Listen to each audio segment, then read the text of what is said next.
The following podcast contains explicit language. You're listening to the Cinematography podcast presented by Hot Rod Cameras, a program about the art, craft, and philosophy of the moving image and the people who make it happen. Coming to you from the world headquarters of Hot Rod Cameras in Hollywood, California, are your hosts, Ben Rock and Ilya Friedman.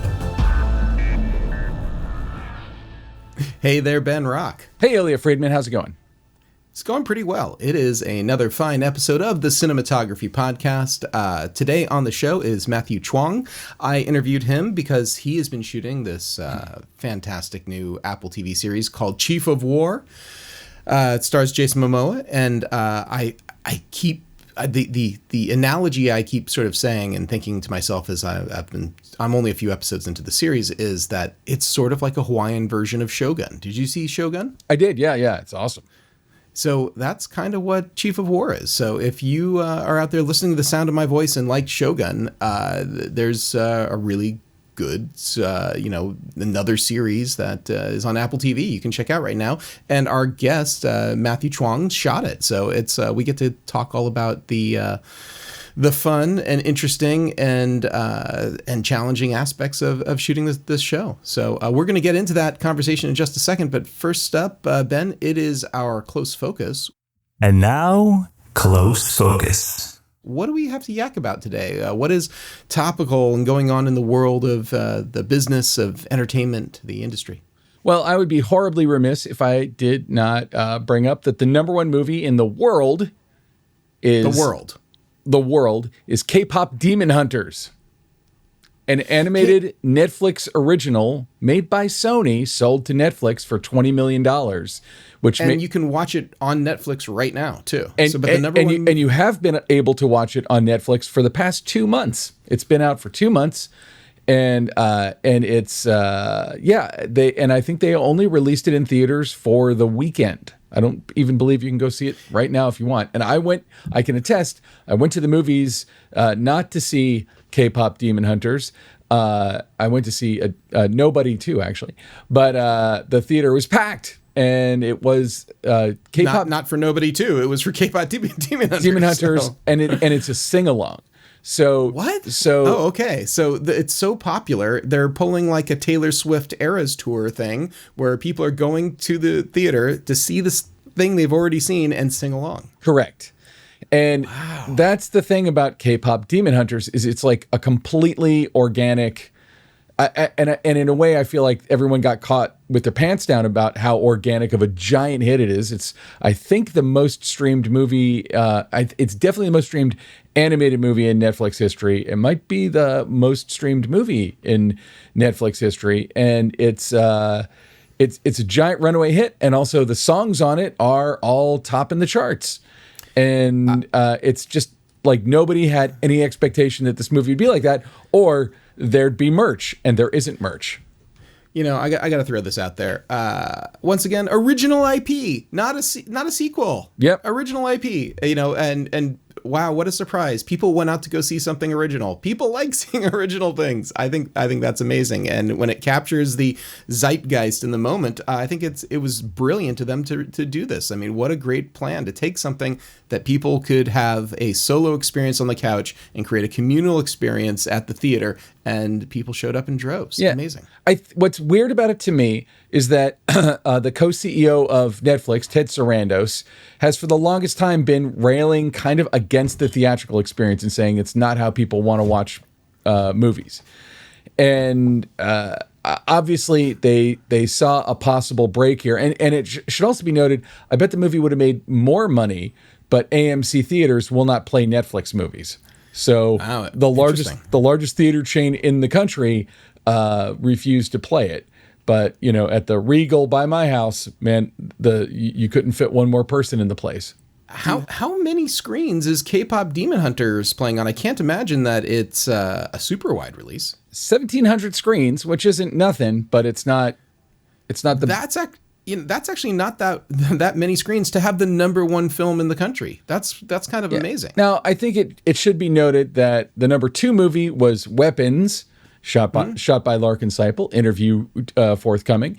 And that it has been out for this is the third week that it's been out. And also the only like brand new release this week was Honey Don't, which is Ethan Cohen's second outing as director, which only made $3 million theatrically. And so, it's not that it didn't open up against Superman, let's put it that way. But it also, apparently they only decided about 2 weeks ago, or only announced about 2 weeks ago, that they were even going to release it in theaters. It was a relatively recent decision. But to me, I don't know. It points to a lot of things. One of them is theatrical is where you go for a cultural experience, but also it could be the exact opposite. Could be argued that K-pop Demon Hunters was a huge cultural experience, for so many people over this past summer, and it became sort of a water cooler thing on Netflix, that people are watching it and people are singing along to it. The songs are charting. People are into the music, et cetera, et cetera, et cetera. So, I often say that, like, name your favorite Netflix movie, if you were to list the top 100 movies ever made, probably none of them would have been released to streaming. That's just we see the theatrical experience as the cultural experience, but I feel like this kind of leveraged one against the other in an interesting way. Hopefully Netflix sees the value in Netflix sees the value in theatrical, because it's gonna, it's definitely gonna up the stock of this franchise. It's making more people aware of it. And the real loser here is Sony, who I believe sold the movie to Netflix for $20 million.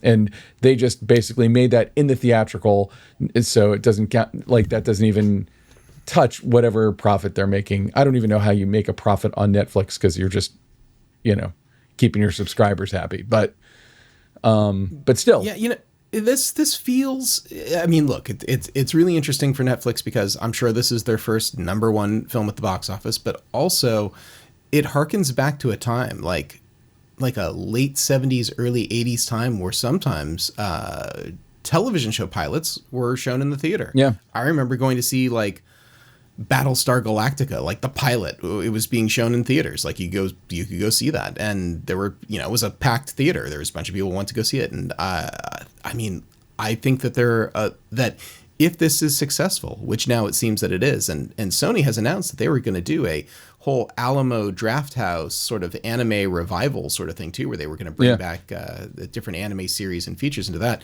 Maybe this is the beginning of a new trend. Maybe Netflix will lean in. I mean, let me tell you, the entertainment industry in general should start to get creative, because they've been in the doldrums for a while. This might be a really good way to get people, out and into the theaters, and for these different, AMPTP companies to make some more money off the IP they already own. Yeah. Yep. And you hit on something actually that I didn't say, but it is the headline. This is Netflix's first #1 movie in theatrical release. Yeah. Impressive. All right. Well, Ben, I think we should get to the interview with Matthew Chuang. Here we go.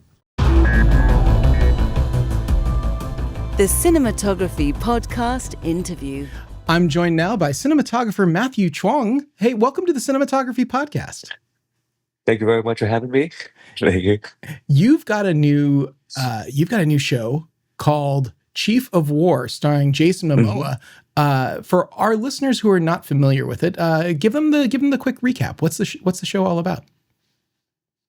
So the first time something of this scale has been done about Hawaiian history, Hawaiian culture, the unification of the islands in Hawaii. So a little bit after the Captain Cook period, and then it's about Ka'ayara, his family, King Kamehameha. They're all coming together, and It's really fantastic, because I was a little haole boy growing up in Hawaii when I was a kid too, and so it's like really?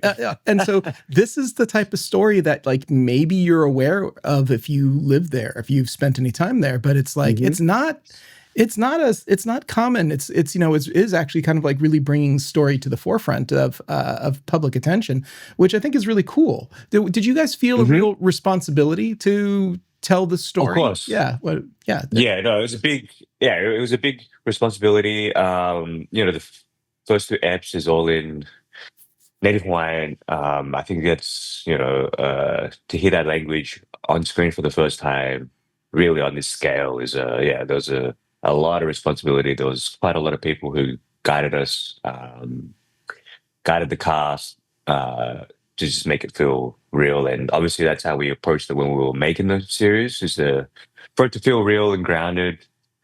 And always, also to showcase, their culture. Well, it's a beautiful looking show. I've really enjoyed the first two episodes. That's the only thing that's all that's out there right now I've been able to see. But the first two episodes look great. I did notice that in the credits there was a Hawaiian unit. It sounded like there was a New Zealand unit. I'm just curious, how much of Hawaii is actually New Zealand, or is it not at all? Are you all over the world for this? So we started in Hawaii. I think we shot something like 8 weeks in Hawaii, and then we had to shift to New Zealand. Well, I'm not going to give anything away, but it's quite the cliffhanger at the end of episode 2. So I definitely get the feeling that things are shifting. But tell me a little bit about your approach. I know that there's a lot of contrast in it. There's a lot of action sequences. There's some really wonderful sort of like combat and racing through the jungles of Maui and of Oahu. Tell me a little bit about your concept for how this whole show comes together. Well, like when Justin reached out and he was like, "Hey, there's a show, it's Hawaiian history, historical epic." We kind of looked into films that we kind of responded to in the past as well.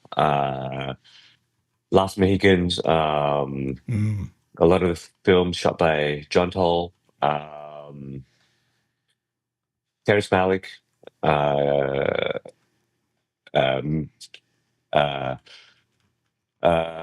Apocalypto was another one that we loved. So obviously, like we're looking at how they kind of approach that film.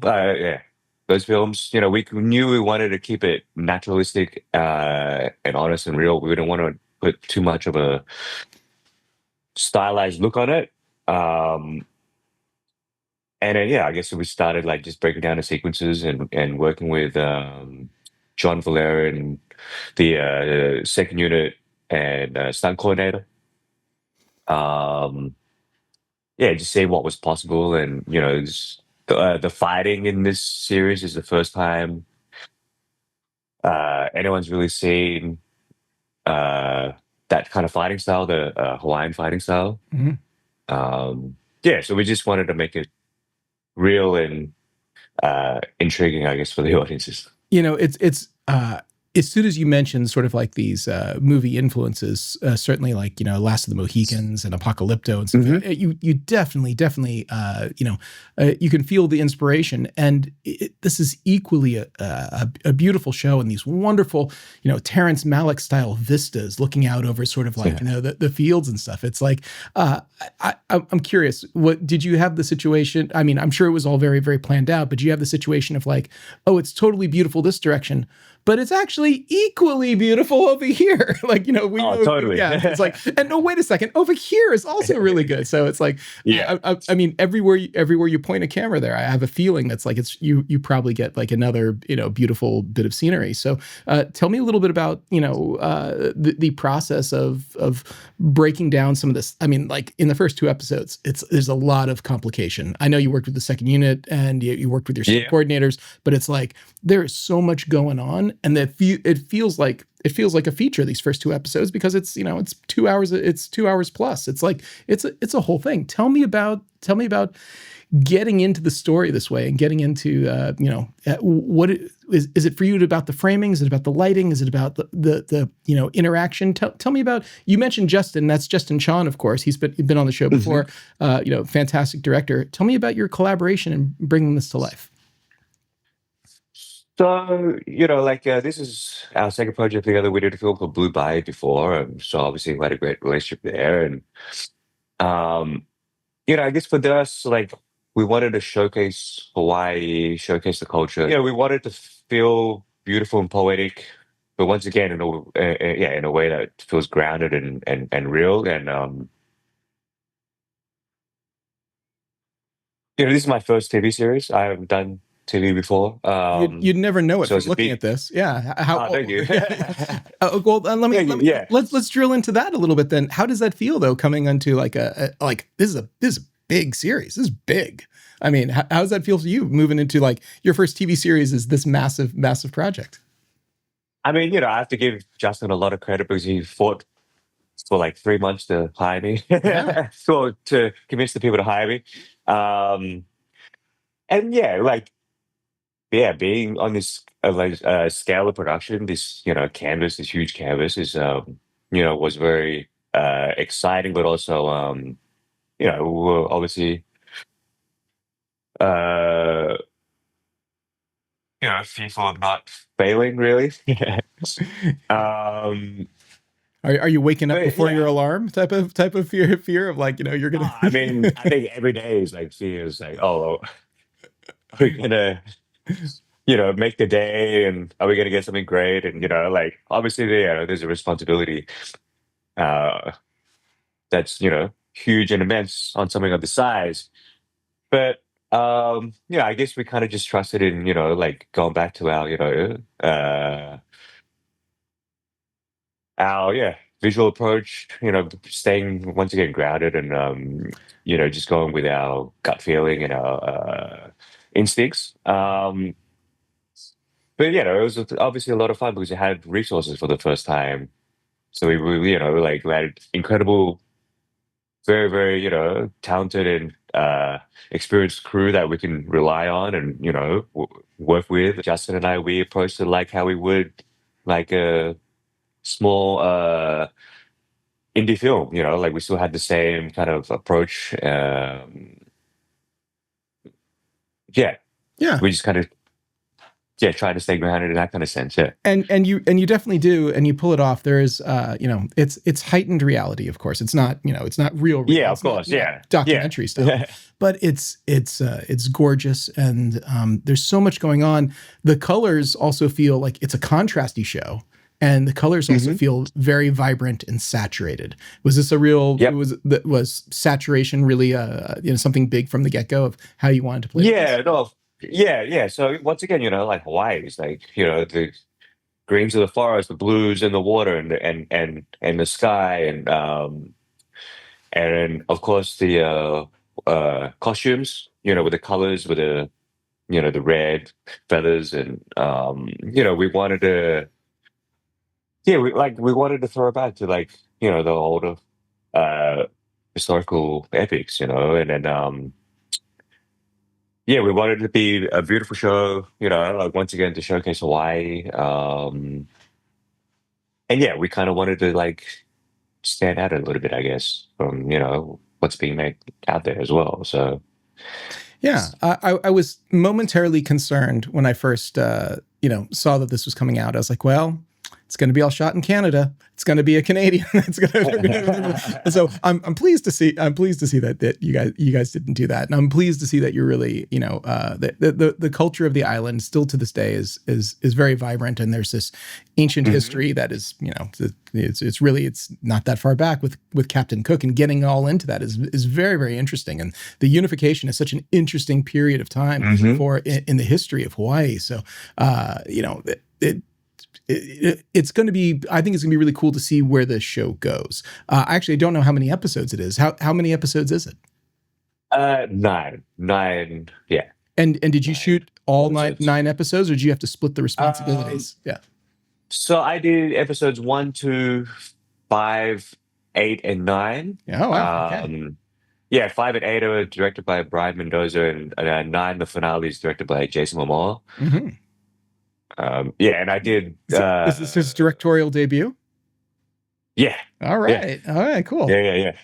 He has the very, very big finale episode, so it's quite huge in scale, and there's an incredible battle scene that is shot for that, and that was probably the hardest It was a lot. shoot that we were. Yeah, it's a big battle scene on a real lava field in Hawaii. Oh wow. The lava field's by the water. It's tough on your We feet. shot there for 8 days. It's scripted to go from daytime into nighttime, the battle. Oh, wow. So planning all that is like, it was, quite a big That's massive. undertaking. Yeah, it sounds like it. Well, Jason Momoa is kind of a camera nerd himself. I remember, he's posted like, videos and stuff when he got his Red camera and he did a bunch of stuff. What's it like working with your director who's like a big camera nerd? And is he telling you like, oh, I'd much rather see it on a 50, or hey, can you pull out the V Raptor and do it over here? How involved is Jason Momoa getting with you with camera stuff? Yeah. Jason is very, very involved on the visual side. He loves cameras, he loves, the craft of shooting, he knows lighting as well, like the direction of the sun, like, especially with the show where we're shooting, a lot of times outdoors, a lot of time on location, like the direction of the sun is it's a big factor in how we schedule and how we shoot our scenes. So, all three directors kind of like, it was really great to work with them and, to work with the sun and the clouds and the weather. And we're constantly shifting. And they were very aware of how to make it work in our favor. But with Jason, like, he loves his cameras, he loves his long takes. He kind of comes in and, obviously he's great with actors because he's an actor, so he kind of understands what they're kind of going through. There's a fair bit of camera movement in this. Would you say that that the aesthetic of the moving camera, it's not unmotivated movement, but there's quite a bit. Can you talk a little bit about just the process of figuring out some of those moves, how you go about that? So we kind of go in with the same, we have an idea of how we want to shoot the scene. And then, once the cast kind of come on and then working with them with their like blocking, there's quite a lot of scenes with like multiple characters as well.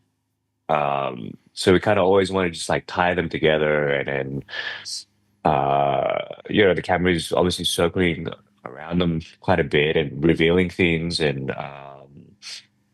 how they, especially the family in episode 1 and 2, how they kind of relate to each other and how they kind of move together and around each other. Like we kind of wanted to capture that with the camera. So we wanted to just take away from, just the standard wide shot and mid shot. Mm-hmm. Sure. Yeah. No, it moves very seamlessly. There's a lot of good. There's a lot of tension. I feel like that's created by the camera movement in this. So once again, it's kind of dictated with what the characters are feeling at that particular time, and it's just like how do we enhance that visually. And of course, you've got a ton of night in these early episodes too. A ton of night battle sequences and stuff where the only light we would assume then is moonlight or torches. I mean, it's like but you play with a lot of like, really like low key lighting and really contrasty stuff. And can you talk at all about your, the night sequences? Any particular challenges with shooting night out where it's just supposed to be, fire and moon? So. Yeah, so once again, like you mentioned, they had fire back then, so fire is our, motivating source. But we're shooting with fires, especially with fires in frame, it's quite bright, so we have to use quite a lot of lighting. Like it's like quite extensive lighting, for the moonlight to see what the background is and to supplement the real fire as well. So, we constantly had like flame bars and sources kind of like to enhance the firelight light. And huge condors and cranes for the moonlight, for the actual space and the surrounding like, mountains or hills. And so it was quite a huge lighting job every time it was at night. I imagine. So when you're talking about augmenting the fire, are you going into like, are you one of these people who are like tungsten with a bastard amber and a flicker effect, or how do you go about creating what your flavor of that that is. Is it cheating little lights in close? Is it big lights far away? Is it grips waving flags in front of the light to create more of a flicker effect? I mean, there's all these different ways for doing firelight. I'm curious what you don't have to give away your secret if you don't want to, but I'm just like, what do you have a recipe you like to follow? Yeah, the tungsten with like a gel is kind of something that, it feels kind of like, yeah, real. And obviously flickering the light, sometimes it will bring in flame bars as well. Mm. And yeah, it kind of changes depending on what the camera is doing and how much just the space is. Yeah. Gotcha. And then so for moonlight, do you like to go something that's like full blue? Do you go something more green? What's your recipe for how you We like kind of went for more of a silvery moonlight. Yeah, we don't want to put too much blue into it. Yeah, it's kind of like, it's a little bit cool, but not so far blue. Because yeah, I think that kind of balances out with the fire Yeah, color temp. So yeah. I agree. So to talk, I mean, look, I just think that it's a classic way to go. I mean, that the silvery moonlight, I think that blue can get overplayed, and the silver really works nicely. Tell me about the prep for this. I mean, I assume a show this size, you got lots and lots of prep. Was it testing lenses, testing lights, testing on location? Tell me about how you figured out your palette that which you're going to go with. So obviously a lot of location scouting, tech review. Yeah. Every time we went to a location, I had like a red Komodo with me, with his Atlas Mercury lenses. So I would kind of like, we go see a location that, I start kind of like searching what possible frames are, and I'll just constantly film, see what the lighting's doing. And yeah, uh, then I'll just get screen grabs from that, and then send it to the uh, directors, Mm-hmm. and then we kind of like have a good kind of palette at the beginning to kind of like, okay, like yeah, this is a possible why. These are like what the space is kind of looking like. We can build off this. Yeah, so the location scouting is quite big for us, and then once we find a location that can work, we start talking about possible blocking and um, the direction of the sun once again, and how we're kind of scheduling the shoot day. But yeah, we are fairly open once the cast come and they kind of block it out, because we could always shift and change, and depending on what the weather's given us. So it is kind of fluid, and it's kind of based on instinct quite a lot of the time. Like yeah, going into it, we have a good plan of like, I guess, the fundamental creative decisions behind like what we kind of want to get out of the scene and how we might approach it, but we are quite fairly open. Yeah, once we start shooting. I really keep thinking back, because you were saying this is your first like TV series, and it's a big series. What advice would you give to someone who's leveling up like you, who's going into now this big, major television program? What, think about the person who hasn't had that experience. They've been working in the indie world. They've been working in, in shorts. Now they get this opportunity. What advice do you have to point people in the right direction? I mean, that's a really good question. Really hire people who have obviously way more experience than you, but also like they've worked in this kind of scale before, so you kind of rely on them, like the grips, the gaffers, Jason Nelson, my camera operator. He's worked with Ryan Coogler. He's worked with Baz Luhrmann. He's worked with Ron Howard. He's worked with some of the great directors, and he's just understands performance. And yeah, he was a key part in like how we kind of like shoot a scene and how we block it out, and obviously his skill level is incredible. So we can do things with the camera that, like he can just be so fast and efficient to respond, and we could throw things at him, and shooting at sunset with his like 15 minutes, and we like we're scrambling, but with someone of this high talent and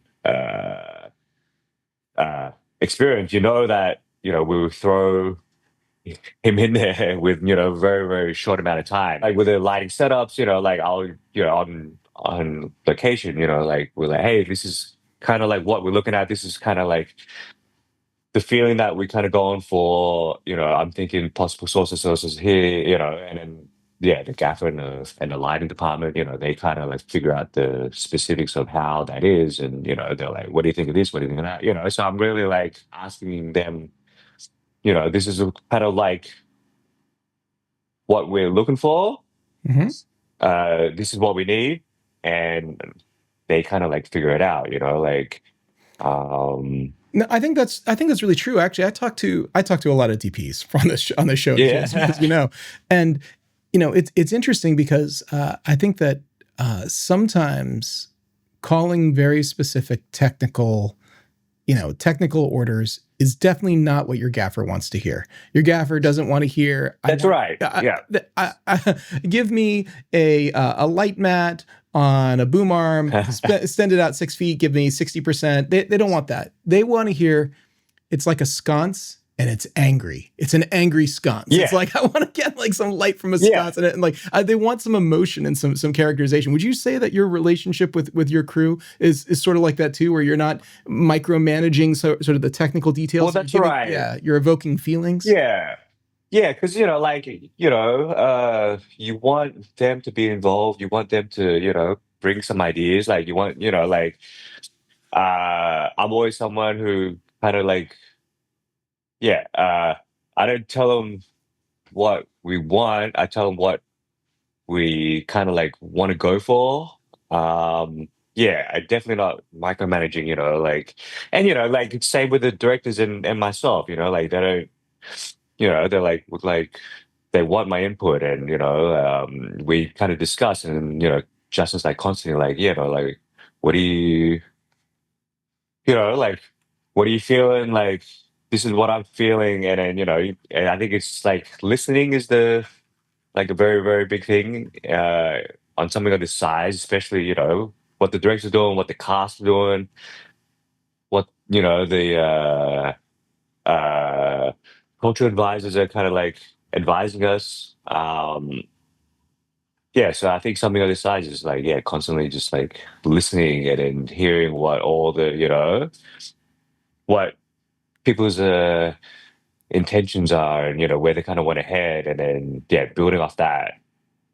Gotcha. I think that's good advice. You gotta manage a lot of different input from a lot of different directions, I'm sure, all the time. Yeah, that's right. So I just really just, all I ask is for my crew to be present, in what we're shooting, like I'd rather them see what's in front of them and respond to what's in front of them, what the cast, what the camera, what the lighting, instead of just looking down at like a piece of paper or their iPads, or, like what we discussed, before. Like what is great about something of this size is, we do have the resources to be able to pre-light, and like have this kind of set up, because it is a TV schedule, so we're you're extremely tight with time. So coming on set, like it's all kind of like roughly set to how we discussed on the tech scout, and then we're like, all right, turn that one on,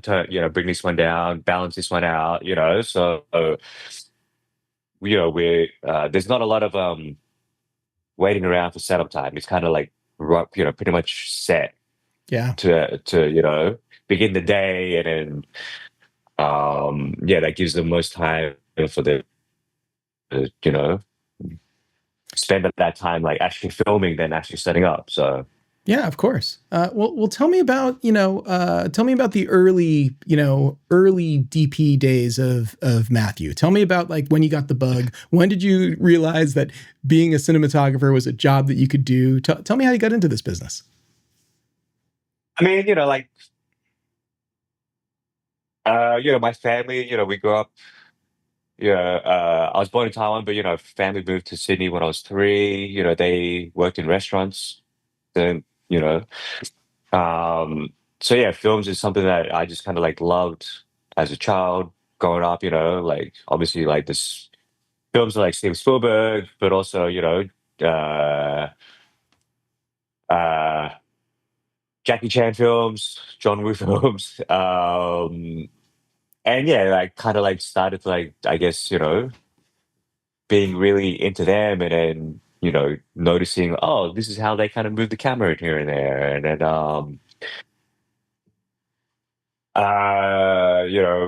I never really got the marks to get into university for design or whatever. So,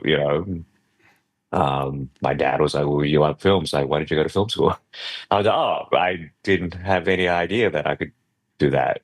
Um, and, like once I was there, then of course it didn't feel like work. So you kind of like straight away feel that um yeah, it just didn't feel like work. It's like, oh, Was film school a really positive experience for you?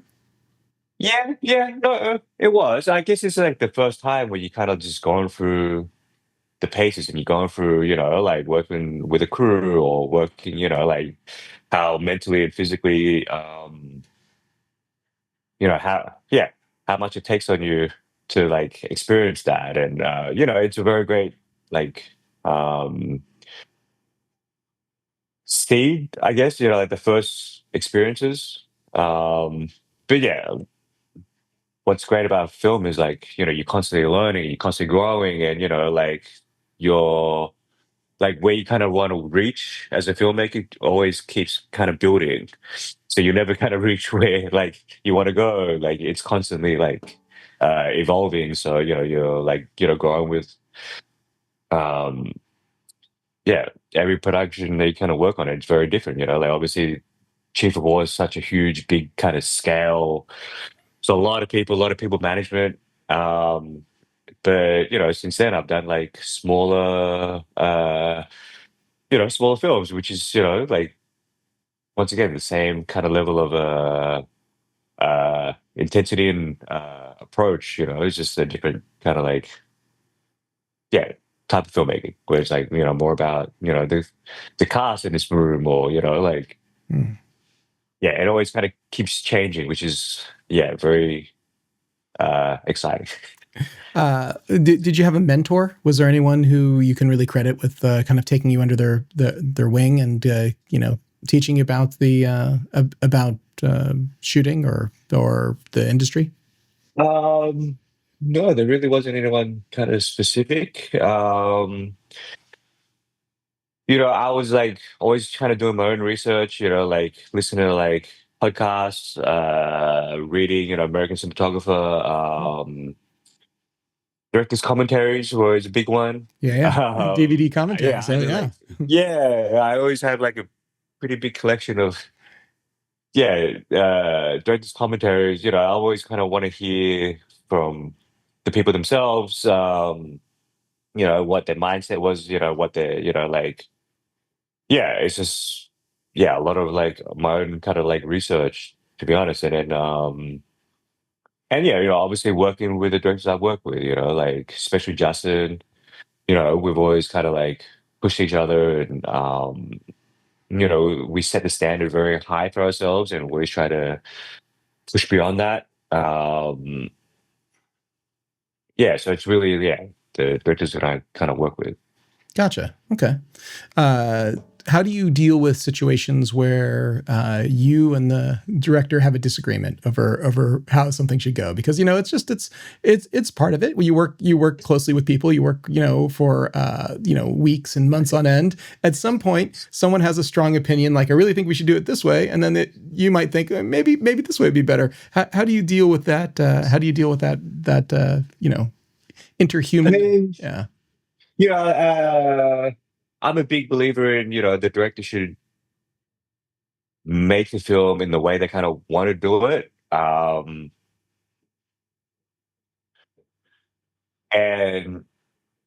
like, I am very particular, I guess, with the directors I do choose to work with. And, it's like listening to how they want to approach things. And once again, like building on that.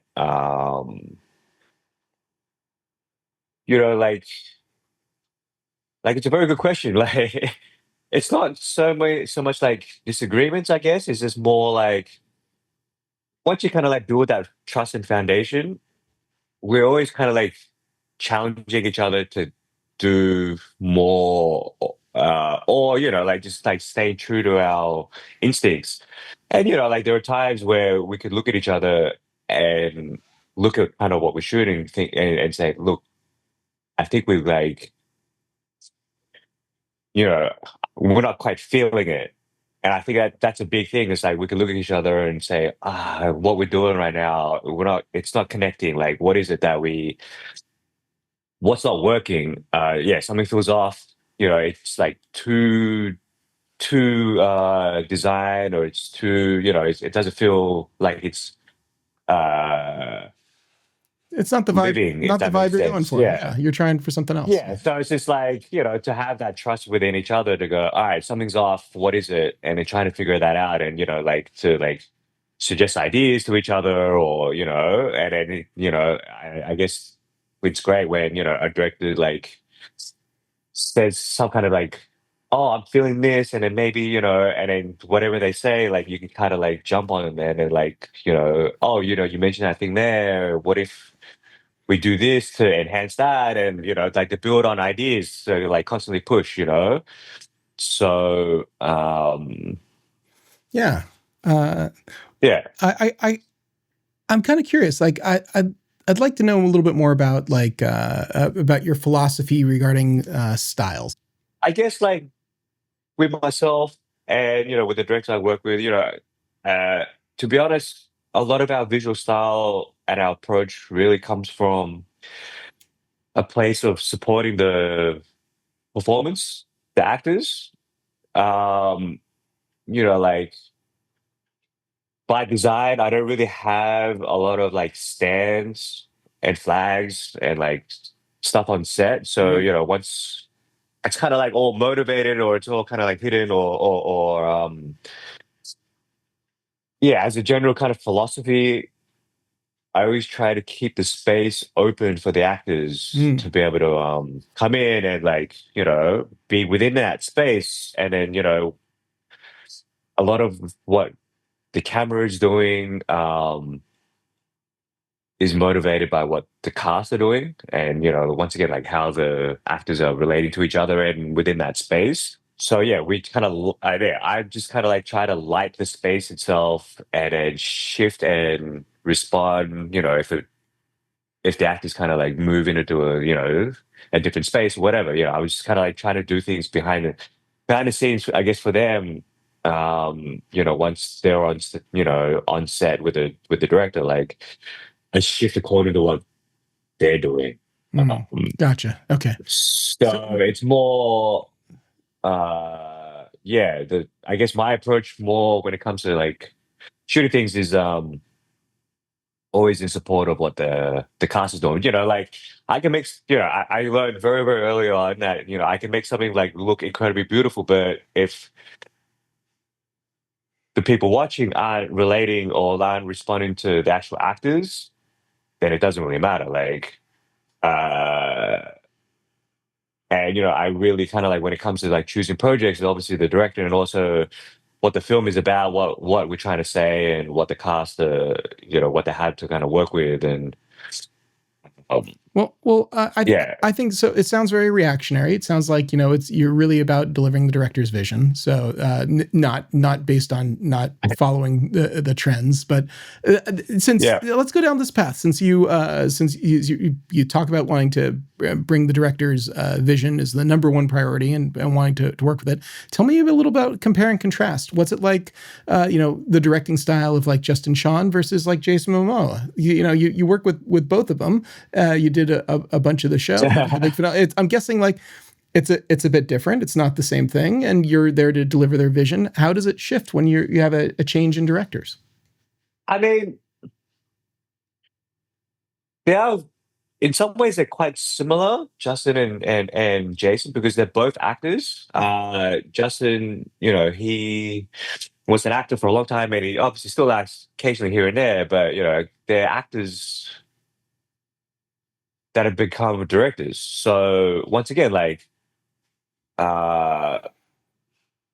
have a really good kind of like sense of performance and working with actors. And of course, like both of them, like, yeah, the visual side of things are very, they have obviously great taste. And, like, yeah, when Justin and I, like we started with one and two, and, obviously they kind of like saw what we're doing and what the crew were capable of. And then, they kind of like enhanced that and pushed that further, like when they kind of like were directing them, with, yeah, Jason came on, so yeah, they were kind of building off what Justin and I kind of started. And they're like, oh, yeah, that's incredible. And then obviously they have their own, input. And, like Jason likes his oneers, like in his battle sequences, quite a lot of like oneers that, it's like well choreographed kind of like pieces with the action. And yeah, like, maybe like they're like a little bit different on set. You could maybe say like they got, their own personalities. What sort of like stories do you have from behind the scenes? Like any particular challenging sequence or any moment that you can share that you really enjoyed from Chief of War? I mean, I can tell you the biggest, um, the biggest, most challenging part of the shoot was definitely the big battle scene in the finale that Jason Momoa directed. Mm-hmm. Um, yeah, we scouted this location. There's like a lava field that's by the water, like it's on a cliff by the water. It's incredibly beautiful, but it's incredibly challenging to shoot on. It's a lava field, so the ground is like it's like walking. Like I would imagine something like walking on the moon. It's incredibly sharp. If you put your hand on the surface, like you cut yourself. Like it was probably wrecked your pneumatic tires. It's like that lava is like it's like it's incredible. It's gotta hike everything in. It's quite reflective. It's like it's to walk on that thing like it's very challenging and jagged and dangerous. Yeah, of course. Yeah, and then when we scouted it, we're like, oh, this is incredible. There's no way we're gonna film it. And Jason's like, I want to do the battle scene here, and we're all like, okay, is that possible? Like, are we even allowed to? And then obviously then, they had to bring in like geologists and all these, like people to make sure it's like safe. Well, safe enough. Yeah. And then we had to figure out how are we going to do this? Like what can we do? Like, they had to kind of like build roads up to a certain point, and then like obviously like be like respectful of the land, but just like how do we do it in a way that like literally how can we even do this? And it took some figuring out, and then it's a wide open space, so there's no cover. So and then in the script form, it's from daytime into sunset into night. Yeah. So then we had to figure out breaking down the script, like what sequences, to shoot when, and once again, like the direction of the light with the sun. my lighting guys, they spent like 2 weeks, I think, just like running cables and trying to, like presetting the lights within that space. Because it kind of like goes in at night and then it's like lava flow. Um, What time of year were you shooting too? I'm curious because like the weather can be somewhat unpredictable in Hawaii, and it can be. yeah, no, this was was it late November? Oh, okay. Late November, and then to top this off, where we landed, the entire crew landed to begin shooting there, where the volcano went off on Big Island. On the same island, a volcano went off, which uh, hasn't erupted in like something like 40 years or something like that. So the volcano erupted, which I think all the Hawaiians thought that was a sign. Yeah. And then they stopped when we finished shooting, so it's like quite incredible. And Did you get any footage from the eruption in the show? we did. Oh. We sent a helicopter out there. We shot. Yeah, we sent like one unit, out there. Yeah. Nice. They kind of like shot some stuff. Did it make it? Yeah, maybe there's a couple shots that made it in. But yeah, that was like a huge unit. We had 5 units going on at the same time sometimes.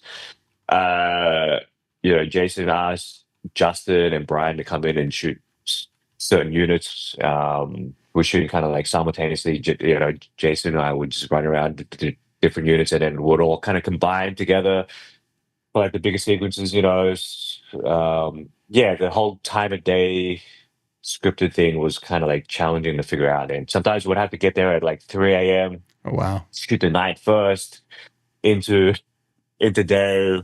And so you were shooting in 2022. It's 2025 now, so 3 years to from. So it was we started in 2022. Started in Hawaii, then we shifted to New Zealand 2023.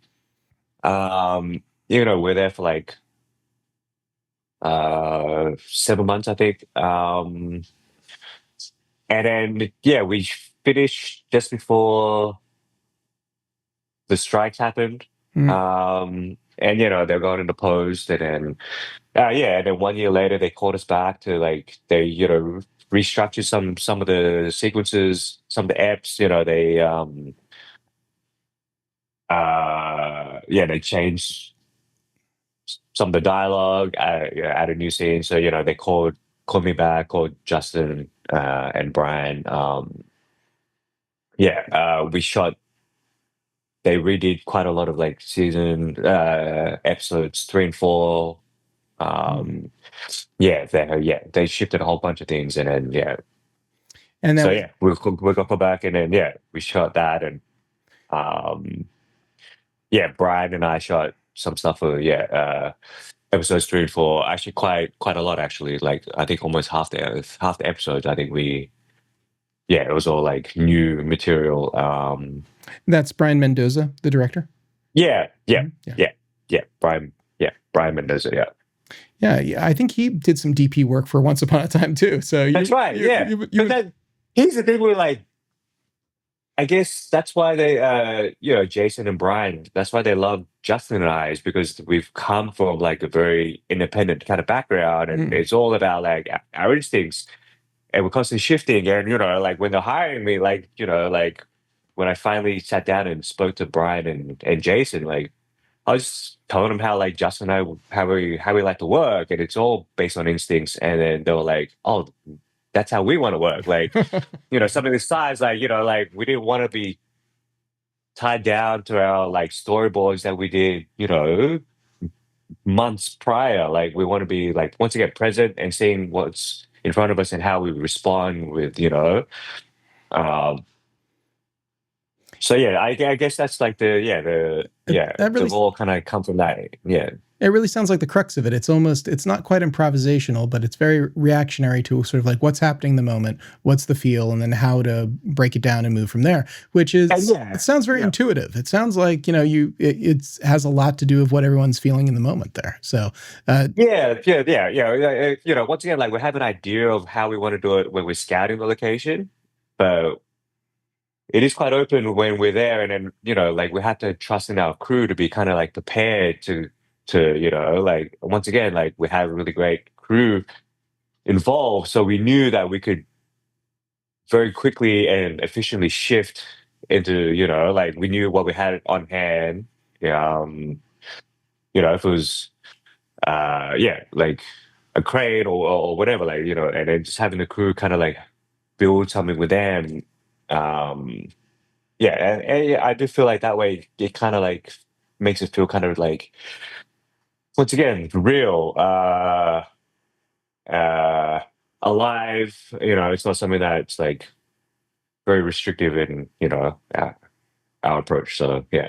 yeah. Well, I think that it sounds like an amazing long-term project that really you're now having to re-access that part of your brain from 3 years ago for having to pull all this up.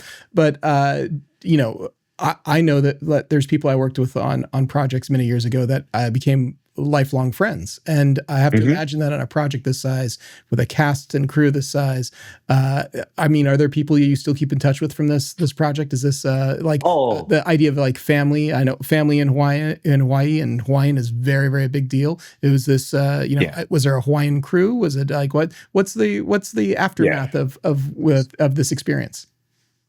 I mean, like we had the premiere in Hawaii, like was it like 3 weeks ago or 3 or 4 weeks ago? So it was really great to see it in Hawaii with a lot of the cast there, and obviously, the show is for Hawaii. So yeah, no, that was a really great night. It was really great for everyone to see their like incredible hard work on the screen, and like I said, like that lava battle, like that really tested a lot of people, and we needed every single person on that crew, like obviously camera lighting, but also wardrobe. There's like I can't remember how many extras there were, like 300 extras, I think. So makeup, the transport, all the PAs, like it's like an incredible feat. And yeah, I think that was a big thing. It's just like, just seeing like what we're all capable of. I think we all learned a lot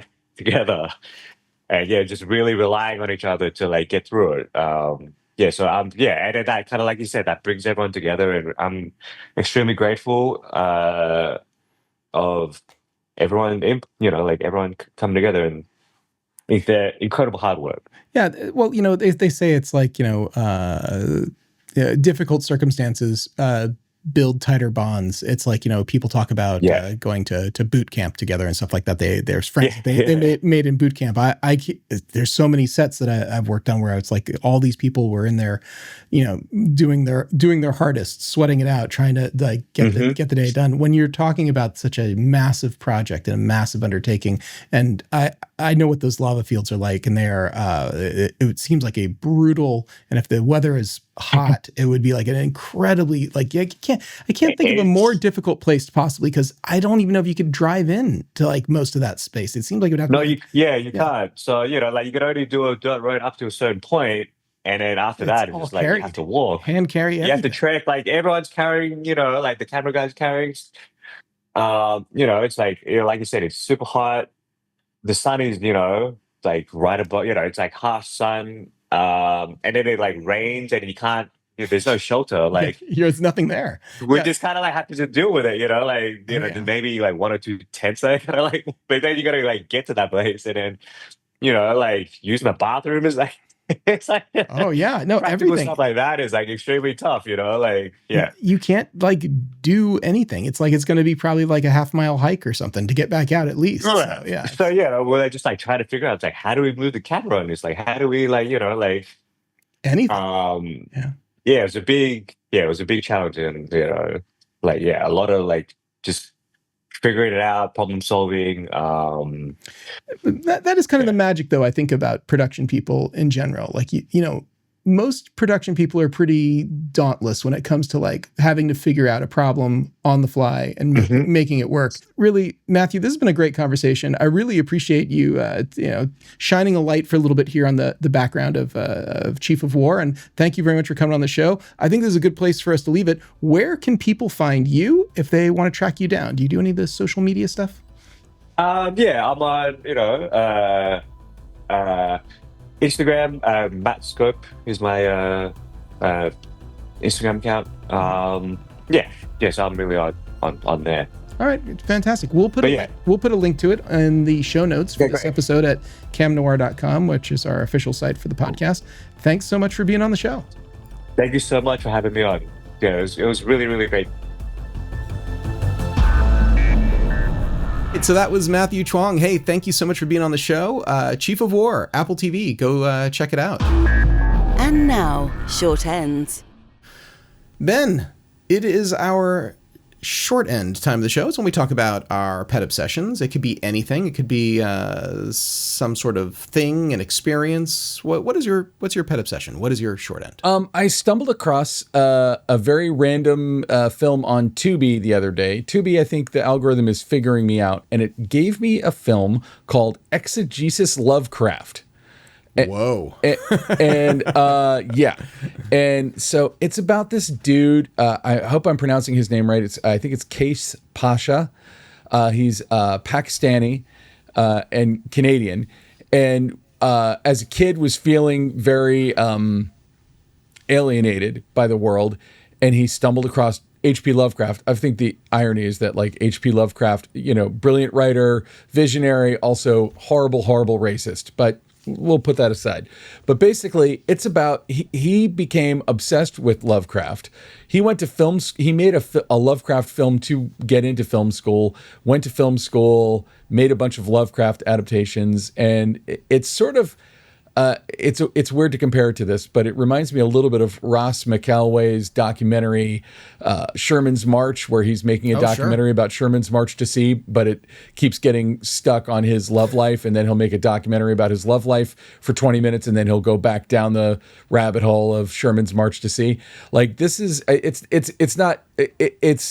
it's kind of autobiographical and biographical at the same time. So it's this guy kind of investigating Lovecraft, going to the places where Lovecraft lived and stuff, but also it's about his own personal work with it. And I found it just freaking charming.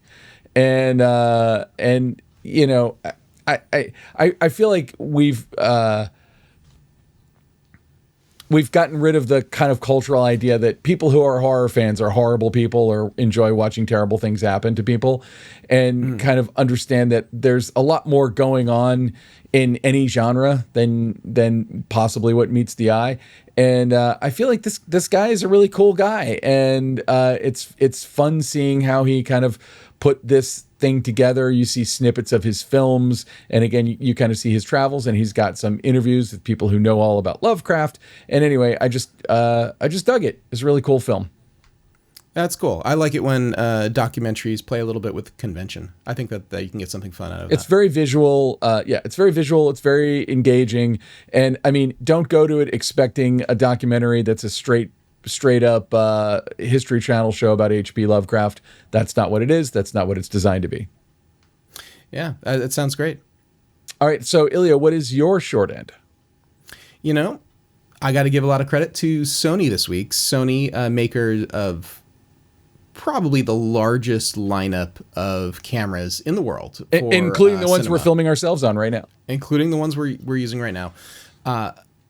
It's really interesting that they have listened to their customers, and they've come out with a new firmware update, which is a big deal for firmware. And I actually think will drive sales of their cameras, because they have taken essentially what they call the Big Six menu system that is popular on like their top end cameras like the Sony Venice 2, the Burano, and they've brought it as a firmware update to lowly cameras like the FX3 and the FX30. So pretty inexpensive cameras can now have a menu interface and other features too, with different forms of anamorphic D-squeeze, but they're taking higher end features that used to be really kind of reserved for very expensive cameras, and they're moving them down market. In what professionals typically need are major controls and not a lot of buried menu controls for most things. And I haven't delved deep into the new menu system, so I don't know what